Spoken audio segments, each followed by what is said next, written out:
여기가 어디라고 감히 냄새나는 노숙자를 끌어들여? 저 노인네랑 당장 내 병원에서 나가! 이사장님, 제발요. 할아버지가 열사병으로 쓰러지셨어요. 응급처치만이라도 좋으니 제발 할아버지만은 살려주세요. 그녀는 자신을 해고하고 뺨을 때리는 원장 앞에서도 끝까지 치매 노인의 손을 놓지 않았습니다. 수지는 꿈에도 몰랐습니다. 다음 날 아침 병원 앞에 수억 원대 검은색 마이바흐 20대가 줄줄이 들이닥치고 강 회장이 수진에게 현금 100억 원과 강남 100층 빌딩의 등기권리증을 건네며 무릎 꿇고 오열한 충격적인 사연. 지금부터 기적 같은 인생 역전의 이야기가 시작됩니다. 이야기 한 잔 나누기 전 구독과 좋아요로 지금 계신 곳을 댓글로 남겨주시면 그 공간에 따뜻한 인생의 향이 가득 퍼지길 바라겠습니다. 새벽 5시 서울 강남의 고급 성형외과 라비앙 병원 앞. 대부분의 사람들이 아직 꿈속을 헤매고 있을 시간. 28살 간호조무사 강수진은 벌써 3시간째 병원 주변을 청소하고 있었습니다. 차가운 새벽 공기가 볼을 스치고 지나갔지만 수진의 손은 멈추지 않았습니다. 병원 정문부터 주차장까지 낙엽 하나 없이 깨끗하게 쓸어내는 게 그녀의 아침 일과였습니다. 수진은 고아였습니다. 태어나자마자 병원 앞에 버려진 채 발견되어 이름도 얼굴도 모르는 부모를 평생 그리워하며 자랐습니다. 고아원 선생님들이 지어준 이름 강수진 성도, 이름도 모두 다른 사람이 만들어준 것이었습니다. 하지만 수진은 단 한 번도 세상을 원망하지 않았습니다. 오히려 자신보다 더 힘든 사람들을 돕는 것이 그녀의 유일한 기쁨이었습니다. 간호학과를 야간으로 졸업했지만 정식 간호사 면허는 따지 못했습니다. 낮에는 일을 해야 했고 학비를 벌기 위해 밤낮으로 아르바이트를 하다 보니 시험 준비할 시간이 없었기 때문입니다. 결국 수지는 간호조무사 자격증만 겨우 땄고 이 라비앙 병원에서 청소부터 환자 응대, 심부름까지 온갖 자비를 도맡아 하며 월급 180만 원을 받고 있었습니다. 수진이 사는 곳은 병원에서 버스로 3정거장 떨어진 낡은 빌라 옥탑방이었습니다. 보증금 500만 원에 월세 40만 원. 여름엔 찜통처럼 덥고 겨울엔 냉장고처럼 추운 곳이었지만 수진에겐 세상에서 가장 소중한 보금자리였습니다. 좁은 방 한쪽 벽면에는 달력이 붙어 있었고 매달 빨간 펜으로 적힌 글씨들이 빼곡했습니다. 김할머니 도시락, 이 할아버지 약가, 박할머니 생신떡. 모두 수진이 자비로 챙기는 동네 독거노인들의 일정이었습니다. 월급 180만 원 중에서 월세 40만 원, 생활비 50만 원을 빼면 남는 건 90만 원. 그런데 수진은 그 돈의 절반 이상을 동네 독거노인 5분께 도시락과 생필품을 사드리는 데 썼습니다. 그러다 보니 정작 자신은 편의점 삼각김밥으로 끼니를 때우는 날이 대부분이었습니다. 친구들은 수진에게 말했습니다. 너 자신도 힘든데 왜 그렇게까지 하냐고. 하지만 수진은 언제나 밝게 웃으며 대답했습니다. 저도 어릴 때 수많은 분들의 도움으로 자랐잖아요. 이제 제가 누군가를 도울 차례인 것 같아요. 제가 받은 사랑을 돌려드리는 거예요. 그런 수진에게도 유일하게 마음에 걸리는 사람이 있었습니다. 바로 병원 앞 화단을 매일 가꾸는 할아버지였습니다.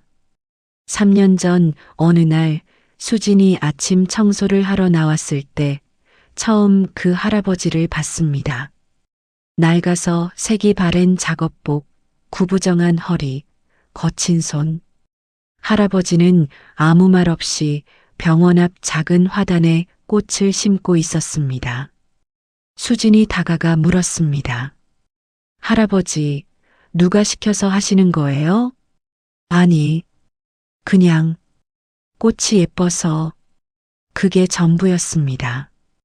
할아버지는 더 이상 말을 하지 않았고 수진도 더 묻지 않았습니다. 하지만 그날부터 매일 아침 할아버지는 어김없이 나타나 화단을 가꿨습니다. 비가 오나 눈이 오나 여름 폭염이 내리쬐나 겨울 한파가 몰아치나 할아버지는 단 하루도 빠지지 않았습니다. 수지는 이상했습니다. 병원에서 돈을 주는 것도 아닌데 왜 이 할아버지는 매일 이 화단을 가꾸는 걸까? 혹시 외로워서? 갈 곳이 없어서? 어느 날 수지는 할아버지가 점심도 제대로 못 드시고 일만 하시는 걸 보고 자신의 도시락을 건넸습니다. 할아버지, 제가 도시락을 너무 많이 싸왔어요. 하나 드실래요? 아니야. 괜찮아. 아가씨가 먹어. 할아버지가 안 드시면 져버릴 거예요. 저 배불러요. 거짓말이었습니다. 수지는 아침도 굶고 나왔고 그 도시락이 그날의 유일한 끼니였습니다. 하지만 할아버지의 깡마른 손과 움푹 들어간 뺨을 보니 차마 그냥 지나칠 수가 없었습니다. 할아버지는 한참을 망설이다가 결국 떨리는 손으로 도시락을 받았습니다. 그리고 한 입 먹자마자 할아버지의 눈에서 눈물이 주르륵 흘러내렸습니다. 고맙구나. 정말 고맙구나. 그날 이후 수지는 매일 도시락을 2개씩 쌌습니다. 하나는 자신이 먹고 하나는 할아버지께 드리기 위해서였습니다. 할아버지는 처음엔 계속 사양했지만 수진이 워낙 고집스럽게 챙겨주니 나중엔 그냥 고맙게 받아드셨습니다. 그렇게 1년, 2년, 3년이 흘렀습니다. 수진과 할아버지 사이엔 이상한 정이 쌓여갔습니다. 가족도 아니고 그렇다고 남도 아닌 묘한 관계였습니다. 할아버지는 가끔 수진의 손을 꼭 쥐며 이런 말을 했습니다. 착하게 살아라. 아가씨, 착하게 살면 하늘이 다 보고 있단다. 반드시 복을 받는단다. 수지는 그 말이 무슨 뜻인지 정확히는 몰랐지만 왠지 가슴이 뭉클했습니다. 할아버지가 유독 자신을 아끼는 이유도 그 떨리는 목소리에 담긴 슬픔도 수지는 알 수 없었습니다. 하지만 한 가지는 확실했습니다. 이 할아버지는 수진에게 특별한 사람이라는 것, 그리고 수진도 할아버지에게 특별한 존재라는 것. 어느 날 수지는 할아버지가 품속에서 뭔가를 꺼내 만지작거리는 걸 봤습니다.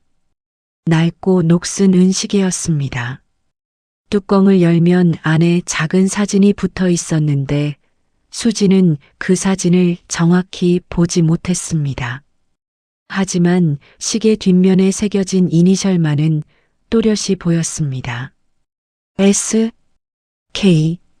수진의 심장이 두근거렸습니다.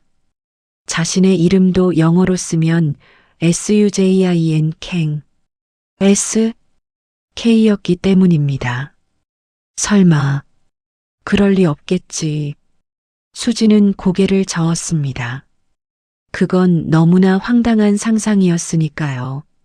하지만 운명의 톱니바퀴는 이미 돌아가기 시작했습니다. 수진도 할아버지도 아무도 모르는 사이에 라비앙 병원의 실세는 이사장 김태준이었습니다. 45살 부모님이 물려준 재산으로 이 병원을 인수한 속물 의사였습니다. 의사 가운을 입고는 있지만 그에게 환자는 돈을 내는 상품일 뿐이었습니다. VIP 환자에게는 극진히 대하면서도 가난한 환자가 오면 노골적으로 얼굴을 찡그렸습니다. 응급 환자가 와도 돈부터 내라고 소리치는 사람이었습니다. 그런 김태준의 눈에 수진이 밟혔습니다. 처음엔 수진이 젊고 예쁘다는 이유로 관심을 가졌습니다. 회식 자리에서 슬쩍슬쩍 수진 옆에 앉으려 하고 어깨를 툭툭 치며 불필요한 스킨십을 시도했습니다. 하지만 수진은 단호했습니다. 이사장님 불편합니다. 그만하세요. 그 순간 김태준의 얼굴이 확 굳었습니다. 자존심이 상한 것입니다. 자신이 이 병원의 주인인데 고작 간호조무사 주제에 감히 자기를 거절했다는 사실이 믿기지 않았습니다. 김태준은 그날부터 수진을 노골적으로 괴롭히기 시작했습니다. 강수진, 넌 왜 맨날 청소만 하고 있어? 간호조무사 자격증 있다며? 제대로 일 좀 해봐. 수진은 이미 아침 5시부터 밤 9시까지 쉬지 않고 일하고 있었습니다. 청소, 환자 응대, 서류 정리, 심부름, 심지어 의사들 커피까지 타다 주는 게 수진의 일이었습니다. 하지만 김태준은 끊임없이 트집을 잡았습니다. 복도에 먼지가 있다. 환자 대응이 느리다. 얼굴에 웃음이 없다. 무엇 하나 마음에 드는 게 없었습니다. 그러던 어느 날 김태준은 수진이 병원 뒷문으로 몰래 도시락을 들고 나가는 걸 목격했습니다. 수진이 간 곳은 병원 앞 화단. 그곳에서 낡은 작업복을 입은 할아버지와 함께 도시락을 나눠 먹고 있었습니다. 김태준의 눈에 불쾌한 빛이 스쳤습니다. 쯧쯧. 저런 거지 같은 노인네랑 밥을 먹어? 역겹네. 김태준은 그 모습을 사진으로 찍어두었습니다. 언젠가 수진을 짓밟을 기회가 올 때 쓸 수 있을 거라 생각하면서요. 그리고 그 기회는 생각보다 빨리 찾아왔습니다. 7월의 어느 무더운 오후였습니다. 기온은 35도를 훌쩍 넘었고 아스팔트에서는 아지랑이가 피어올랐습니다. 수진은 점심시간에 잠깐 밖으로 나가 할아버지께 도시락을 전해드리려 했습니다. 그런데 화단 앞에 할아버지가 쓰러져 계셨습니다. 얼굴은 새빨개져 있었고 숨을 헐떡이고 계셨습니다. 전형적인 열사병 증상이었습니다. 할아버지, 정신 차리세요. 수진은 황급히 할아버지를 부축해 병원 응급실로 데려갔습니다. 간호사들이 휠체어를 가져왔고 수진은 할아버지를 휠체어에 앉혀 응급실로 향했습니다. 그런데 그 순간 복도에서 김태준 이사장과 마주쳤습니다.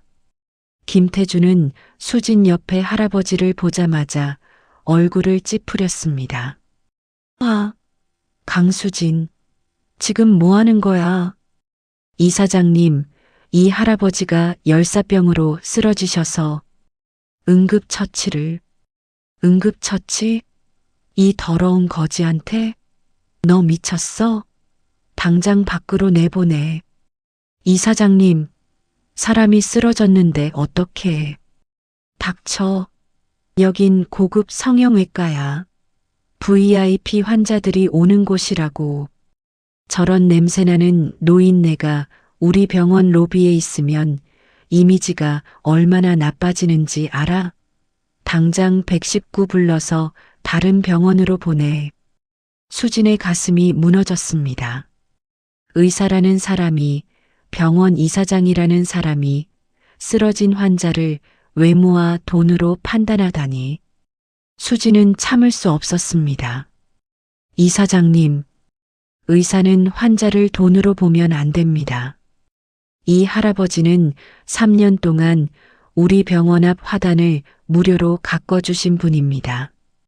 지금 당장 응급처치가 필요합니다. 김태준의 얼굴이 일그러졌습니다.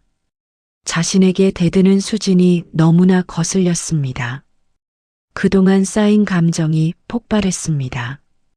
이 청소부년아, 내가 감히 나한테 의사 운운해? 넌 간호사도 아니고 고작 조무사 주제에. 김태준의 손이 수진의 뺨을 강하게 후려쳤습니다. 수진은 그 자리에서 휘청거렸고 입꼬리에서 피가 흘러내렸습니다. 주변 간호사들과 환자들이 숨을 죽였습니다. 아무도 말리지 않았습니다. 모두가 김태준을 두려워했기 때문입니다. 오늘로 너 해고야. 짐 싸서 당장 꺼져. 그리고 저 냄새나는 노인네도 끌고 나가. 수진의 눈에서 눈물이 주르륵 흘러내렸습니다. 하지만 그녀는 쓰러진 할아버지를 놓지 않았습니다. 바닥에 무릎을 꿇고 할아버지의 손을 꼭 잡았습니다. 이사장님, 제발, 할아버지만은, 제발 살려주세요. 하지만 김태준은 냉정했습니다. 경비원들을 불러 수진과 할아버지를 병원 밖으로 끌어냈습니다. 한여름의 뜨거운 햇볕 아래 수진은 쓰러진 할아버지를 부축한 채 거리에 주저앉았습니다. 눈물이 멈추지 않았습니다. 자신이 무력하다는 게, 할아버지를 지켜주지 못한다는 게 너무나 비참했습니다. 수진은 떨리는 손으로 119에 전화를 걸었습니다. 그리고 할아버지를 근처 자선병원 응급실로 옮겼습니다. 다행히 할아버지는 링거를 맞고 의식을 되찾았습니다. 하지만 할아버지의 눈빛은 초점이 흐려져 있었습니다. 수진아, 우리 딸, 수진아, 어디 갔니? 아빠가 찾아줄게.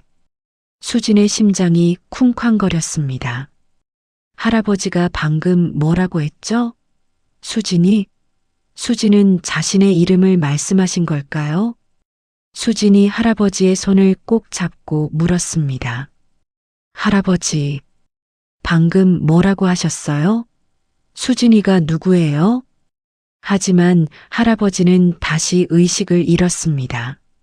수진은 밤새 할아버지 곁을 지켰습니다. 병원에서 해고당했으니 갈 곳도 없었고 할아버지가 너무 걱정되었습니다. 새벽이 되자 할아버지의 상태가 안정되었고 수진은 잠깐 집에 다녀오기로 했습니다. 옷도 갈아입고 할아버지께 드릴 죽도 끓여오려고요. 2시간 뒤 병원에 돌아온 수진은 충격적인 광경을 마주했습니다. 할아버지가 계시던 병실이 텅 비어 있었던 것입니다. 침대 위엔 할아버지의 낡은 작업복과 그리고 그 녹슨 은 시계만 덩그러니 놓여 있었습니다. 할아버지는 어디 가셨어요? 새벽에 검은 양복 입은 사람들이 때로 와서 모시고 갔어요. 큰 병원으로 옮긴다고, VIP 병실로 간다고 했어요. 수지는 이해할 수 없었습니다. VIP? 그 할아버지가? 검은 양복을 입은 사람들? 도대체 무슨 일이 벌어진 걸까요? 수지는 멍하니 침대 위에 은시계를 집어들었습니다. 시계를 열자 안에 작은 사진이 붙어 있었습니다. 20대 초반으로 보이는 아름다운 여성의 사진. 그리고 그 옆에 작은 글씨로 새겨진 이름. 사랑하는 딸 강수진에게. 수진의 손이 덜덜 떨렸습니다. 강수진. 자신과 똑같은 이름. 다음 날 아침. 수진은 라비앙 병원으로 향했습니다. 해고당했지만 자신의 사물함에 남은 짐을 챙기기 위해서였습니다.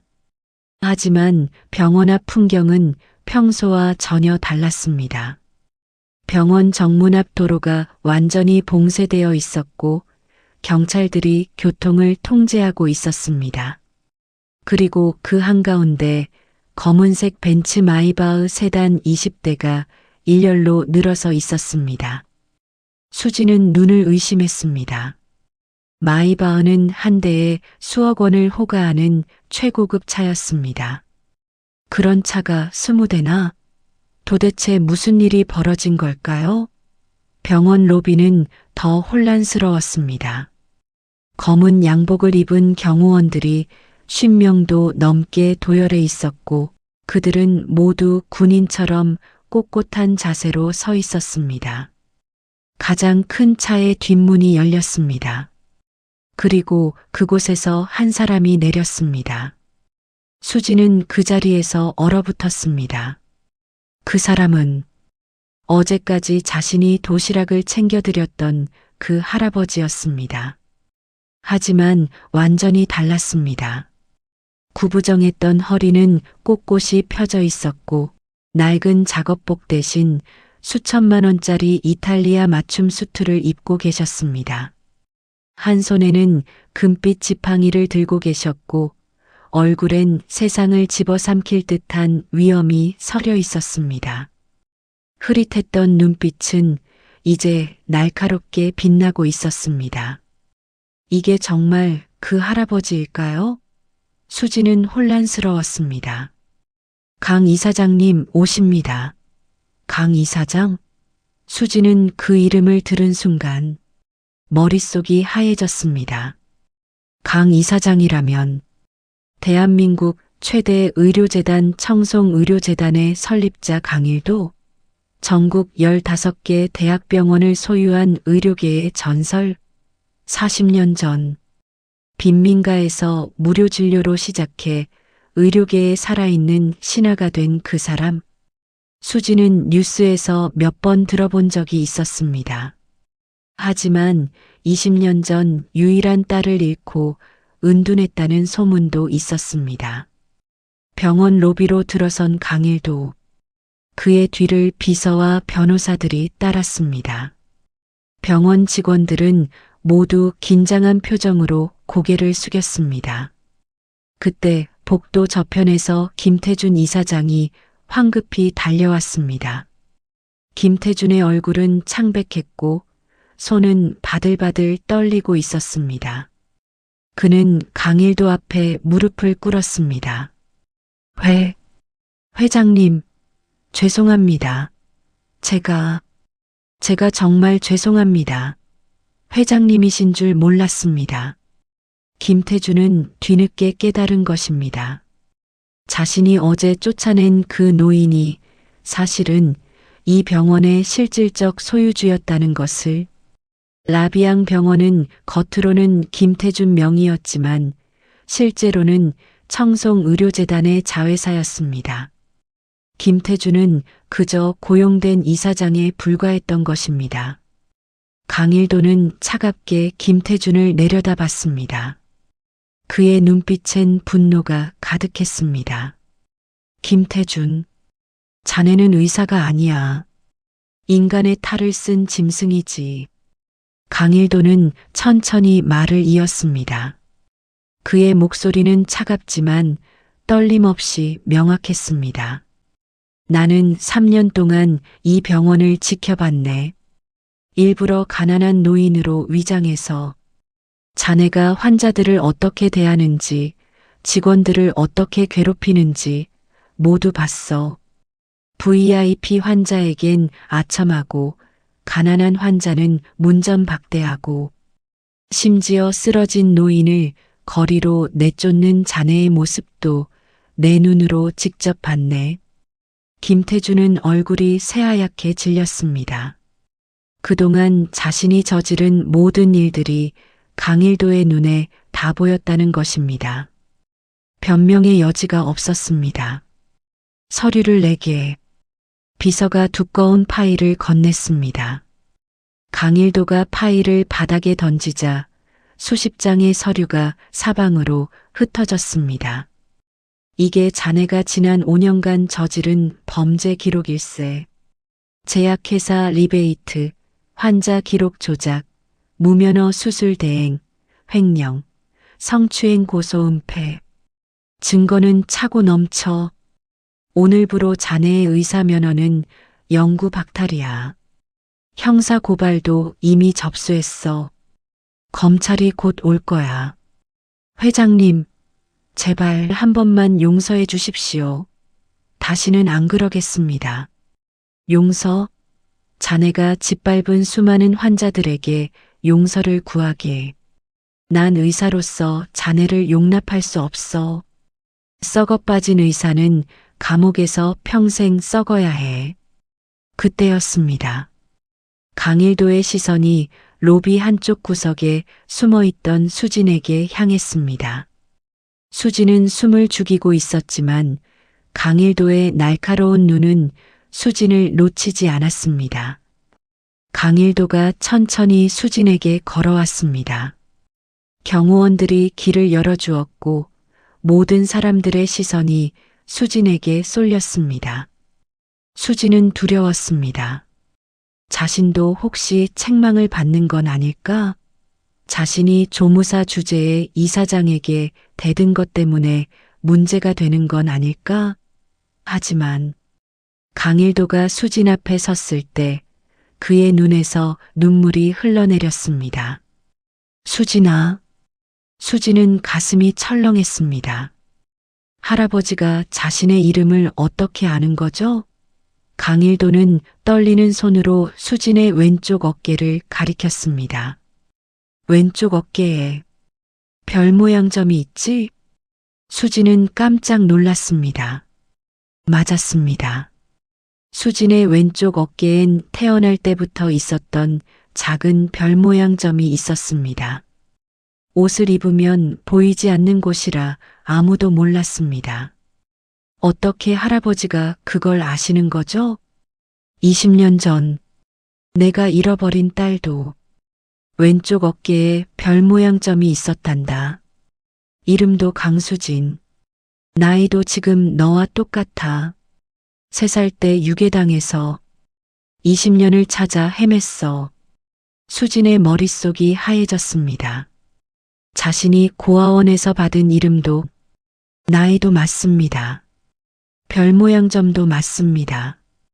강일도가 품속에서 낡은 사진 한 장을 꺼냈습니다. 20년 전 사진이라 색이 바랬지만 사진 속 아기의 얼굴은 지금 수진의 어릴 적 사진과 놀랍도록 닮아 있었습니다. 자선병원에서 내가 날 돌봐줄 때 몰래 내 DNA를 채취했어.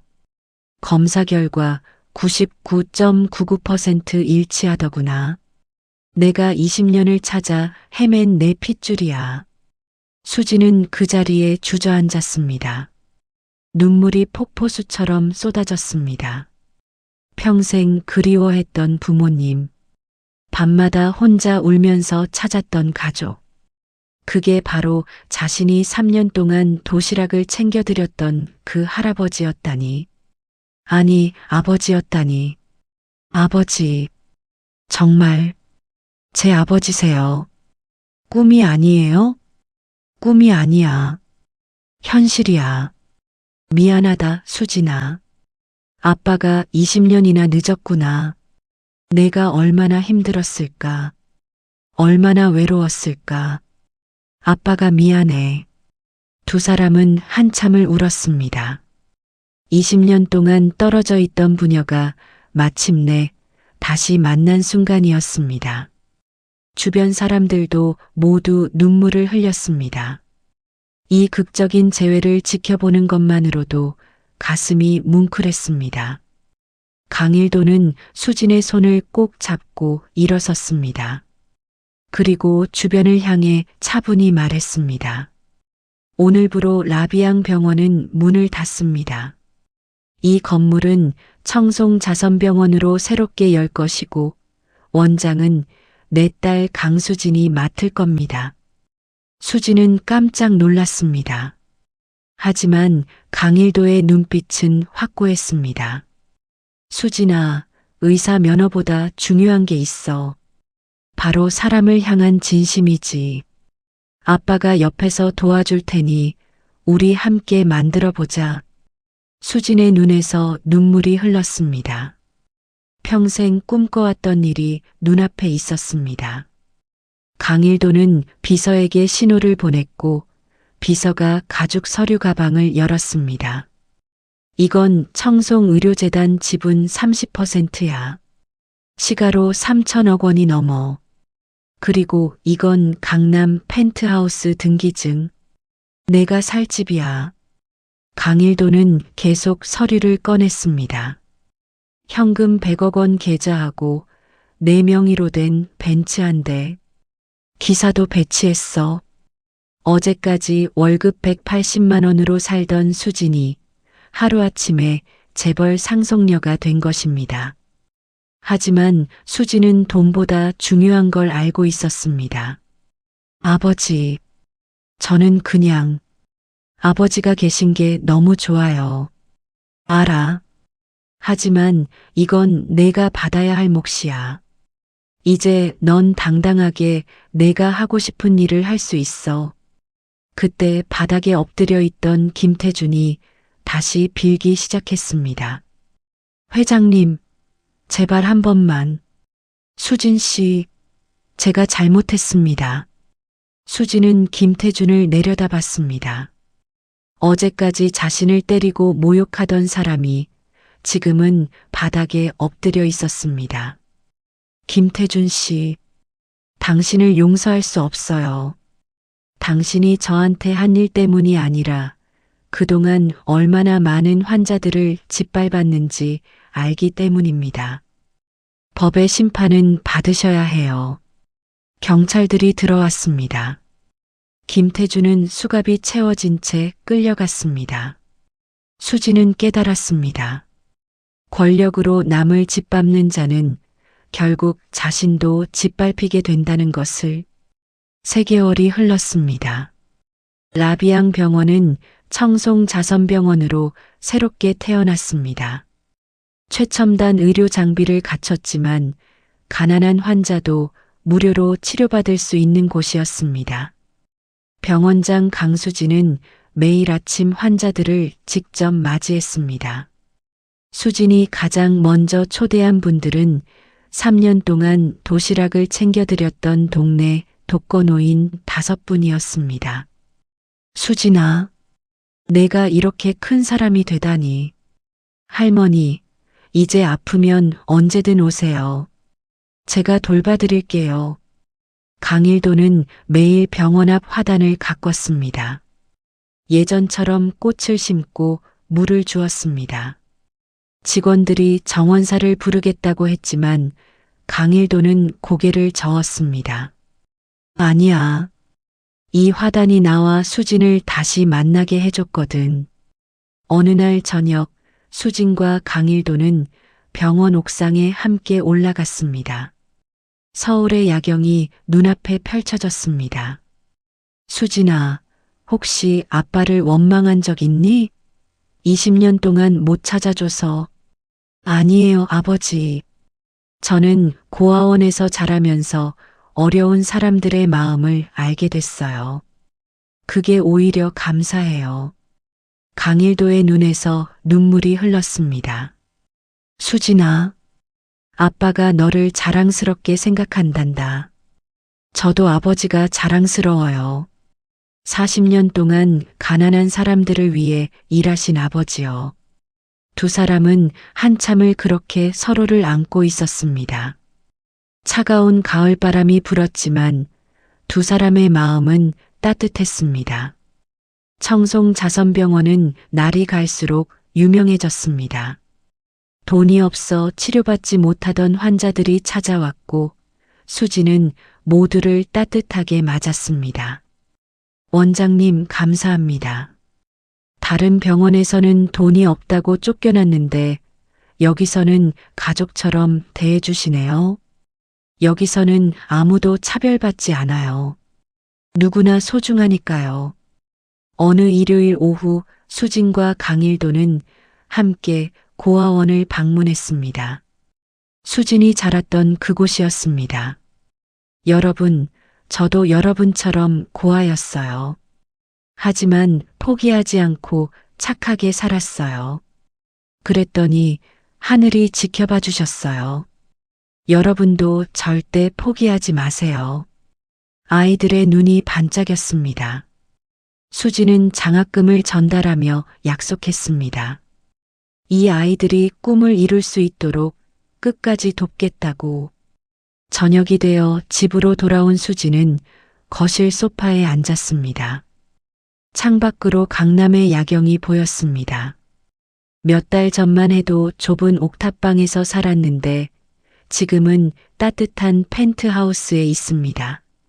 착하게 살길 잘했어. 그때 현관문이 열리며 강일도가 들어왔습니다.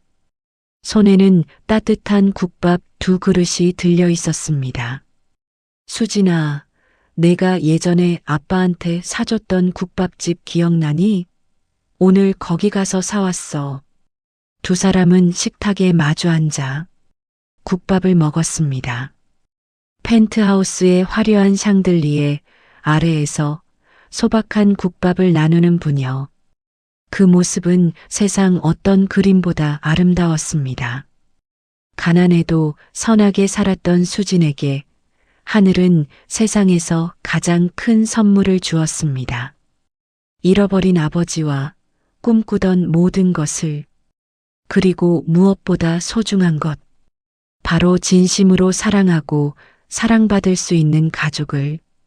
악은 반드시 심판받고 선은 반드시 보상받습니다.